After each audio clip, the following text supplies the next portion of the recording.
911. Do you need police, fire, EMS? Oh, I need a EMS, please. Tell me what happened. Something exploded in the house, and my grandson is bleeding everywhere. It exploded. Oh, my gosh. Please help me.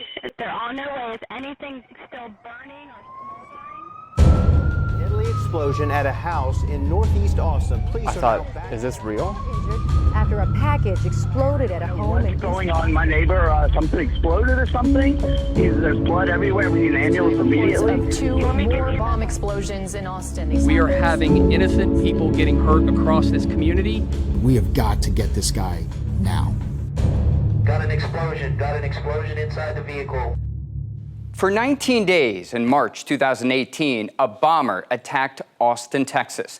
A year later, the investigators who worked around the clock to find him sit down with the reveal, retracing their steps. At times, they were frustrated and exhausted until they finally got a big break that helped them catch the Austin bomber. Here's investigative reporter Tony Plohetsky. It was just a really loud, deep boom. I just kind of freaked out, picked up my son and ran the opposite direction. On the morning of March 2nd, 2018, Anthony Stephen Howe stepped outside the front door of his red brick home in North Austin. A blast rocked his street and killed the married father of an 8-year-old daughter. Brian Manley, then Austin's interim police chief, arrived at the scene soon after.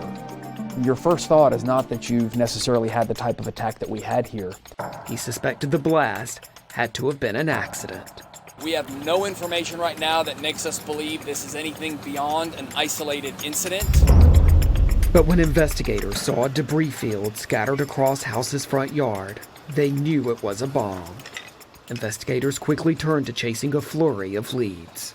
I do not believe that we have somebody that's going around leaving packages like this. They looked into the possibility that 39-year-old House had been the victim of mistaken identity, that the bombing was retaliation for a recent drug raid on his street. They also floated the possibility that House may have been responsible. We can't rule out that Mr. House didn't construct this himself and then accidentally detonate it. But at the same time, the Bureau of Alcohol, Tobacco, Firearms, and Explosives got to the scene from Houston. Within about 48 hours, our explosive experts had put that device back together. So we knew certain things that were in that device. The type of pipe that was used, any kind of batteries that were used. And so now we can start going to stores that we know sell those products. More than 100 federal agents began fanning throughout Austin, going to stores like Lowe's and Home Depot. A lot of stores have inventory systems or credit card systems that can tell us who bought those. We started to build a database of people who had bought one or more of these components. But every minute counted while he was still out there working on his next target. 10 days later, everyone's kind of on this routine now. They've been working this case together for the last 10 days, and then the second device goes off. It was in that moment that I absolutely recognized that we had someone attacking our city. On the morning of March 12th, a second explosion, this one killing 17-year-old Traylon Mason, a well-known student and musician. Right now I'm still in denial. This was one of the first big cases for homicide detective Rolando Ramirez. Like a personal hit because it's part of the community. It's a young child that had the rest of his life to live. So that was the worst feeling. Ramirez was the lead APD detective in charge of investigating both murders. And then realizing that the person or persons doing this did not care who the victim was. Investigators were still outside the Mason home a few hours later when Manley looked up to see a group of commanders rushing over. They came up and let me know that we'd had another bomb go off. What was your reaction to that? Absolute concern. The manner in which they were being placed just on doorsteps in front of people's homes. the thought of an unsuspecting child just walking down the street picking up a package. It was just very concerning. Just like, why here, you know? Why my sister? The third blast critically injured Esperanza Herrera, who family members call Hope. She was staying with her elderly mother in a small white house on Galindo Street and believed the package was mail-order medication. How do we get in front of this guy? Chris Combs led the investigation for the FBI. We categorically decided, hey, this is a serial bomber. We have to jump into this with everything we have. The second and third bombings sent investigators scrambling for new theories, that it wasn't just a hit on house. With no real clues, detectives turned to the possibility that someone was targeting the city's minority population, and they began studying whether the victims were connected. First two victims were African Americans, and the third victim's Hispanic, and so now you start thinking, is this, some kind of fringe group? There were connections between the House family and the Masons, but nothing that would make any of them a target. Obviously, everyone involved was trying to tie these victims together and see why were these victims targeted. Over the next few days, investigators plowed through dozens of tips and gathered home security footage from the neighborhoods. They also got their hopes up when they came across two men they considered persons of interest. We started investigations on them to rule them out as well as to rule them in. The last thing you want to do is go after somebody who's innocent. Over the next 5 days, their concerns were strong enough that Manley ordered that those two men be kept under 24-hour undercover surveillance. Police would watch their every move.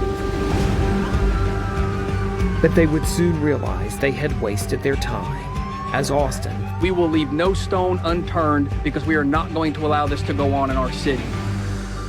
faced his fourth attack.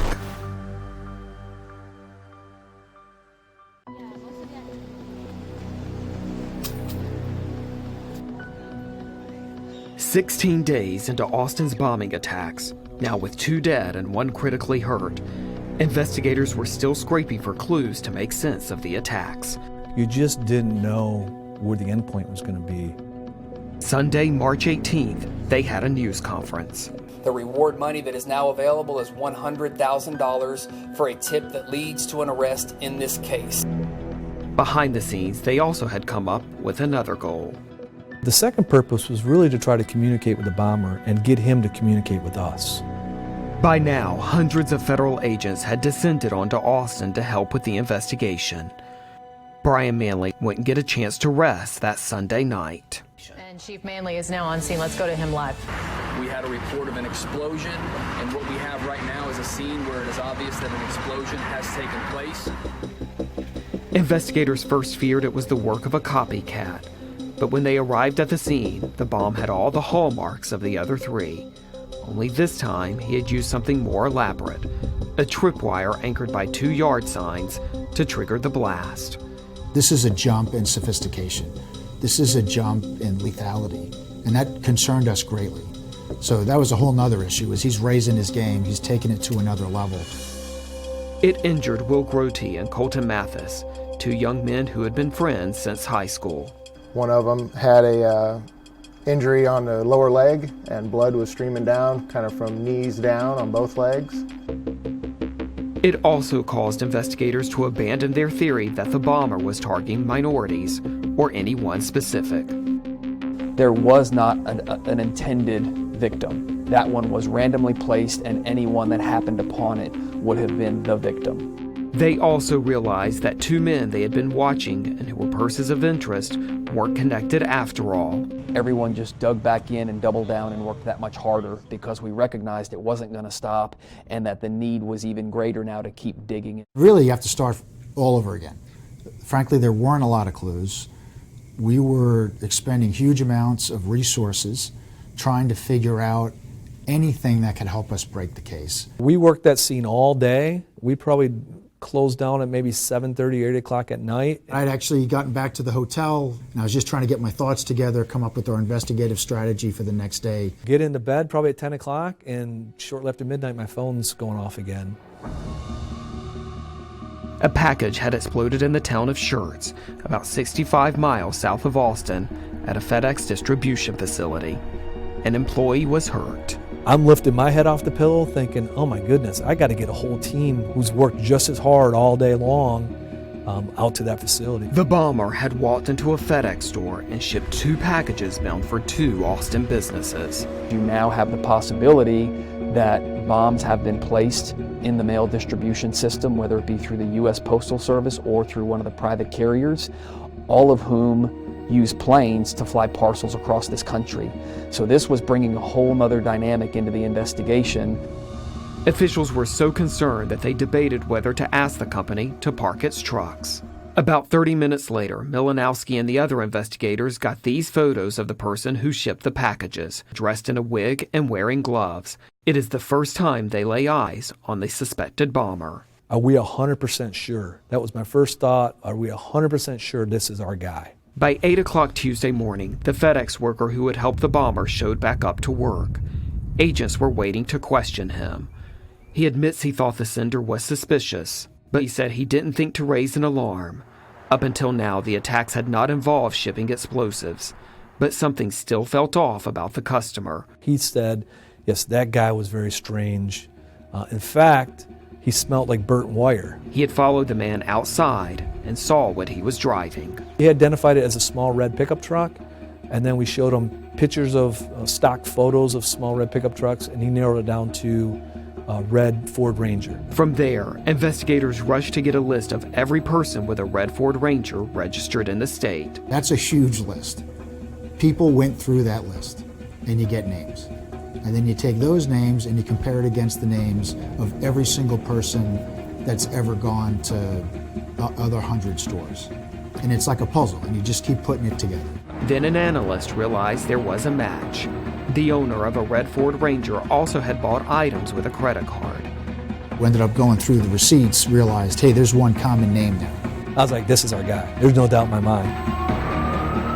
After nearly 3 weeks, with gut-wrenching twists in a case that had caused panic across Central Texas, investigators were finally closing in. We know it's our guy. Now the big question is, where's our guy?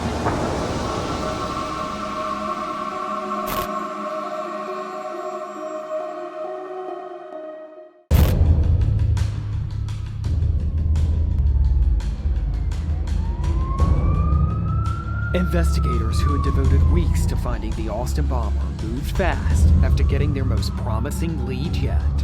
There was a sense of energy over in the investigators' area. An FBI crime analyst had matched a suspect's name with store receipts, showing he bought the same items found in his explosives. And they take a whiteboard and start writing down everything we have for an arrest warrant, a search warrant. Inside a small conference room at the command post, investigators started listing a mounting pile of evidence. Once they got to about the 6th thing that tied this person to, I was like, that's our guy. By now, investigators had found security video at a North Austin Fry's, the suspect buying the same items in his bombs. They also had footage of him buying yard signs, just like the ones used to anchor the tripwire in the Travis Country explosion. In the video, he looked like he could be the same young man wearing glasses in his driver's license picture. When they outlined all of the connections, all of the evidence, and everything that made them believe that the bomber was in fact the person who he turned out to be, there was a sense of relief in that we knew who he was, but he wasn't accounted for yet. He may have been concerned that we were potentially closing in on him. District Attorney Margaret Moore and a team of prosecutors began frantically drafting an arrest warrant and a warrant to search the suspect's home. Everything that we put together in a warrant has to be perfect, and we've got to be solid on the probable cause. We have to do this right. Federal agents and Austin police began undercover surveillance on the house. By the time we get the search warrant and arrest warrant back, it's dark. We haven't seen any movement. We can't confirm that he's in the house. There's no lights that go on. So we don't know that he's there.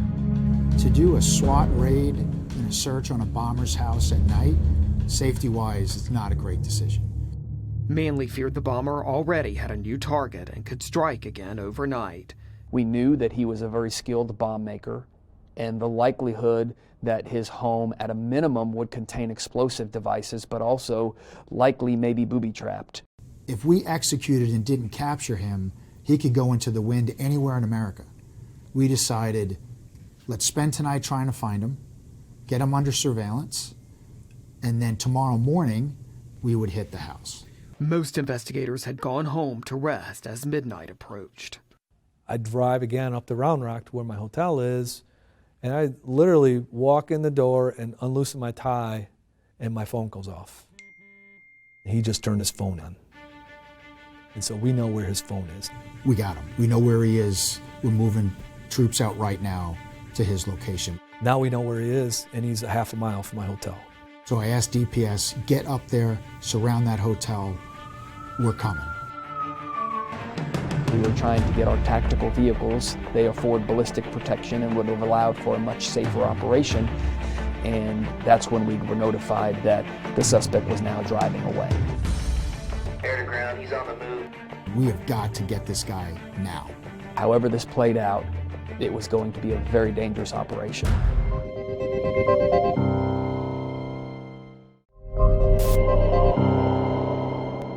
The past 19 days have set the stage for this moment. The bomber pulled out onto the frontage road and ultimately traveled southbound on that frontage road in Round Rock, followed by the Austin Police Department SWAT team. I think everyone understood in that moment that there was potentially a high likelihood of him having a device on him. It appears like he's going to try to get on I-35. So right decisions made not to let him get on the highway. They do a pin maneuver. I pulled into that convoy as well, and I was still a good ways back when the suspect detonated that bomb. Got an explosion inside the vehicle. I saw the explosion, saw the first officer that kind of fell back from that explosion. That's the first thing I was doing, was checking on him to make sure he was good.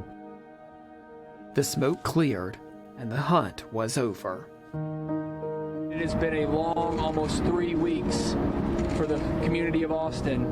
Since March 2nd, it was the first night that I could actually sleep. We have seen members of our community that have lost their lives and others whose lives have been forever changed. I was angry because he made us go through all of this, the community, hurting the people that he hurt. It was senseless. The deaths that occurred here were random and meaningless. Can never be called a happy ending, but it's a damn good one for the people of the state of Texas. There really isn't a reason, short of him calling himself a psychopath. The bomber left behind a 28-minute confession, but Manley says he has no plans to ever make it public. Releasing that would end up on the internet, where his voice will live in infamy forever. I think it would give him a level of notoriety that he does not deserve, and it does nothing to make communities safer. During Tony's hour-long interview with Chief Manley, the chief never said the bomber's name, and he said he never will. Special thanks to our TV partners at KVUE TV in Austin, investigative reporter Tony Plohetsky, producer Barry Perry, and photojournalist Brian Bell. Good night.